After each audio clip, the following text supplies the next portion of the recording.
Peace. All right, so let's flip it a little bit. Let's flip our conversation and our perspective just a little bit. Okay.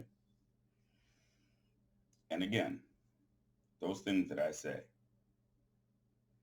if they're true, if they are true for us as a people, for black people in America, right? Then they must be true for an Uzbekistanian. Because if it's not true for the Uzbekistanian, then it can't be true for us as well. Everything that I say isn't predicated upon race, gender. No, it's a thing is either true or it is not. Period. Right? So here's my question. If someone stepped to you and said, I will provide for you the opportunity to live on my lands, to use my dry cleaners, to use my movie theaters and parks, to enjoy my venues and entertainment, to take advantage of all of the things that I build and own in this living. But in exchange, you have to trade control over your life and that of your children in perpetuity.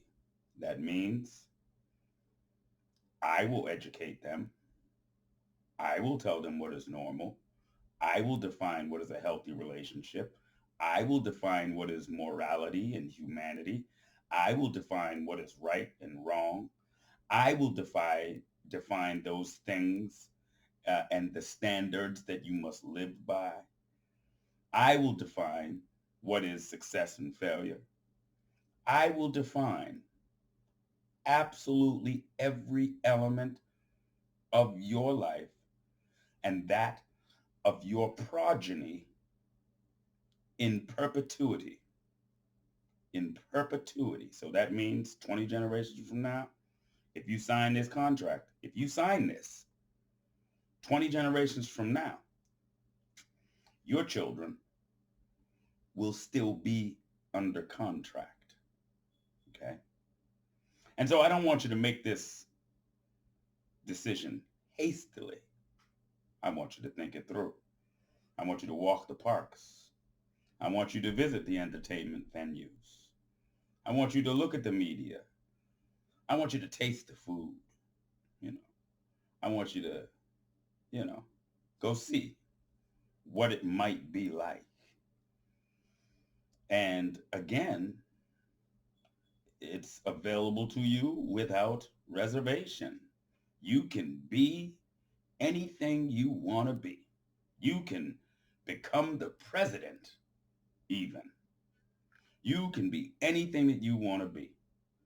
Hell, depending on how ruthless you are and the eloquence of your elocution, perhaps, we'll even build a monument to you. But again, all of these things are contingent upon our maintaining complete ownership over everyone you love and every expenditure of energy that you have expressed and that of your children. And so, question comes, are you willing to sign that contract? Would you take that deal? If somebody stepped to you and offered you that deal today, would you take it? It's an interesting thing, isn't it? Because no matter who you are, if you're in America, that's the deal. That's what you live under right now. They will extract every bit of energy that you ever express for your entire life and your children's.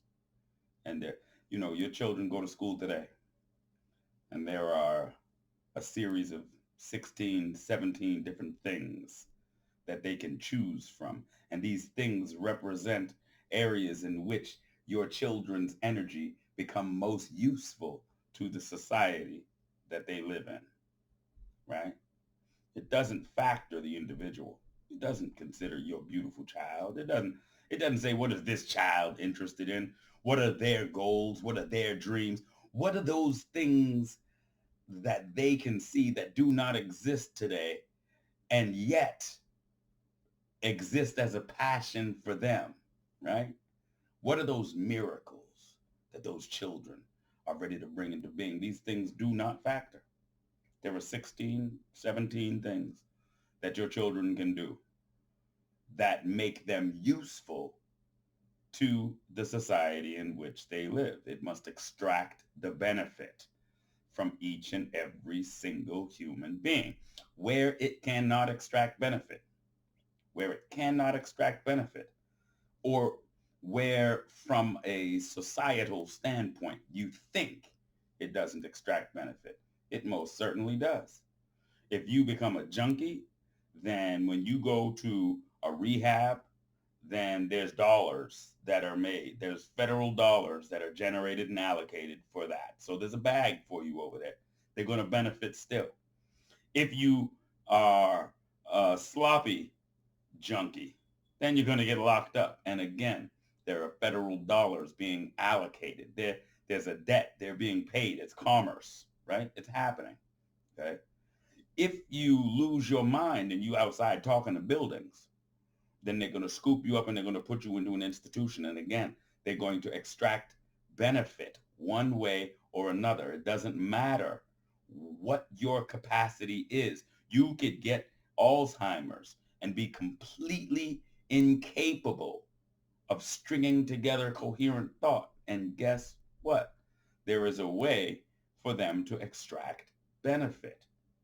So from the cradle to the grave, from the womb to the tomb, they have monetized absolutely every event, every second in your life. So the question becomes today, the question right now becomes, if I offered you this contract, right, this contract that you are currently locked into, you are currently locked into, if somebody actually stepped to you and illustrated the details associated with this current contract, would you sign on the dotted line? Would you accept that as a viable forward option for you? And if your answer is no, then the ideas of voting to change it, or working together and coming together and changing this, right? Then your idea of building a school to make a difference in this, then your ideas of building wealth as a means of making a difference in this, then your ideas that do not diminish dependency will fail. You're under contract. You are under contract. We love to, in the voters, right? They love to say, well, this is, you're a citizen. This is your civic duty. You've forgotten. I think my people have forgotten. You know the difference between, and these are going to be terms that you probably haven't heard in a long time if you've ever heard them. You know what an Italo-American is? Italo-American, a Franco-American, a Hungarian-American, a Lithuanian-American. You know the difference between a Jewish-American, a Mexican-American, a Japanese-American, a Hawaiian-American, a Chinese American, an Uzbekistanian American, and any of these other groups and you and the African American, you know the difference between them and you? No? The difference is they all came voluntarily. That's the difference. Each of them chose to come to this land. That's a very big difference. You are not a citizen. You are a denizen. Look up the word. You are a denizen, not a citizen in this nation. So no matter who we choose to vote for, Biden, right? Sanders, Elizabeth Warren, Bloomberg, right? Buttigieg, right? No matter who we intend to vote for, does any of them have in their agendas a means of addressing the fact that for the next 20 generations or 30 generations down the line, your children will look to their children for jobs? Do any of them have a problem with that? Do any of them consider that to be a big enough issue to actually even mention it? Does it matter to you? Right? Is that anything? Does that matter that your children will be dependent for 100% of the essential elements that keep them alive for 24 hours on another people? Is that okay with you? They're going to educate them and they'll tell them whatever they want. They'll teach them whatever they want. That's okay with you? And so again, what I don't want to do is be that cat that just, you know, points out the problem, because that's not me.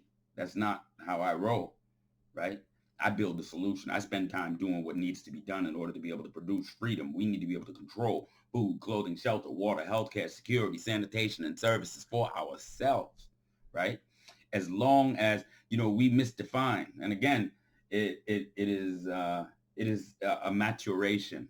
It is growth that allows me to get to the place where I can address my people or speak to the people and not speak about that man, right? Not specifically mention anyone, right? Because I've come to the place where they're irrelevant. The enemy, if you ask the average leader, I use the term loosely, because I ain't never voted for no leader. Neither did you.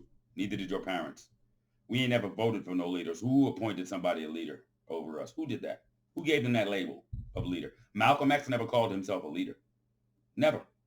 Never. The men that have come and taught and spoken to you never called themselves leaders. Who did? Who called them a leader for you? Right? So again, these so-called leaders, you know, the question becomes, what is the win? What is the goal? What is it that they're driving you towards? Right? Um, they are speaking about working within a system in order to be able to produce what? What? Dependency? Is there any plan? Is there any component of their plan that goes outside of this construct, that does not automatically assume that food, clothing, shelter, water, healthcare, security, and sanitation are not just there, right? We've been, there was a publication that my mother used to read. She used to get it. I don't even know. I think it came in the mail. I think it came in the mail. I don't even know where she got these things, but she would get a planner called Daily Bread, right? Daily Bread. It was a small pamphlet, and it gave a daily reading and area for meditation every day. And she would wake up faithfully every single day and she would read the Daily Bread. And oftentimes, the lessons that she would give to us as we went out into the world came from, how that moved her, or how she felt based on what it was that she read. But it was called the Daily Bread. The Daily Bread. And what your leaders have you focused on today? And what we are focused on is the daily bread. And because the contract is not illustrated to you so very clearly, you accept it. We accept it. We accept this unspoken contract which resigns our children to servitude and perpetuity, right? Because of the daily bread. I suggest to you, when I was young, I think one of the best things that I ever learned was how to be poor, how to go without. We sacrificed. Yeah. So, and we, my mother and our family, we couldn't. I'm one of six, so school shopping. If you got six kids, yeah, man, that ain't easy, right? She didn't get no paycheck like that. She still got rent. She still, she ain't get no paycheck that allowed her to do that, right? So you know what the method that she used in order to ensure that her children had shoes. Well, I mean, it was a hand-me-down thing. I'm one of three boys and three girls, so hand-me-downs happened, right? But the method that she used at that time was called layaway. I know a lot of people probably don't know what that is, but it's layaway. She would put a couple of dollars. She knew in January that school was coming, and she would put a couple of dollars on six pairs of shoes. And every week she would pay a couple of dollars on them six pairs of shoes and the coats and the backpacks and the things like this. And she would do that. And then by the time school came, she would have paid all of that off. And all we saw was a whole bunch of stuff. Man, look, that got our whole minds messed up. Shoot, you just write a check, Mom. We know. You, you got it like that. Eh? Well, I suggest to you this. I suggest to you this. I am humbly in respect of those that came before us. And I suggest to you that what Marcus Garvey did was put freedom on layaway. He put it on layaway. He paid some on it, and he pushed it forward. And then Huey and Bobby Seals, right? They put it on layaway. And Malcolm, he put something more on that. And I suggest to you today, the time is for us to pay it off, to have clear definitions, to speak very, very clearly, define what the goal is, define what a win looks like, right? If we don't ask the appropriate questions, see, we got more answers than we have questions. The problem is that we haven't asked the appropriate question to match it up with the answer. The answer is already there. We have all of the answers. Everything that we need, everything, we don't need nothing else what we have right now today. Everything that we need in order to be able to solve our problem we have right now today. We simply are overlooking it because we're looking to all these other things, all these external solutions to our problem. Now, the solution to our problem is an appropriate perspective. It's a perspective shift. It is to understand what is the goal. Once you understand the goal clearly, you recognize the fact that nobody can give it to you. Bernie Sanders, he can't give you what you need. If he could, then you don't want it. Let me tell you. If candidate Buttigieg could give you what you needed, trust me, he could take it away. See? If he could give you what you needed, he could take it away. So it is not a matter of having a conversation with anybody else on this planet Earth. It doesn't matter what they like, what they feel. It doesn't matter how they perceive my words. It doesn't matter. What matters is, are you ready to get free? It's not something that I'm going to request from nobody else. I don't need them to do a damn thing. Get out my way, because we're going for freedom, right? And so again, our greatest scholars and leaders sacrificed an awful lot in order to be able to put these things on layaway, to get you a pair of shoes, to get you a jacket to be able to withstand this cold North America, to get you some socks and to get you some things that you were going to need along your way in order to be able to grow strong and healthy and prepared to pay off that layaway. I suggest to you, we're here now. It's time to pay it off. It's time to pay it off. All right? Yeah, man. Peace.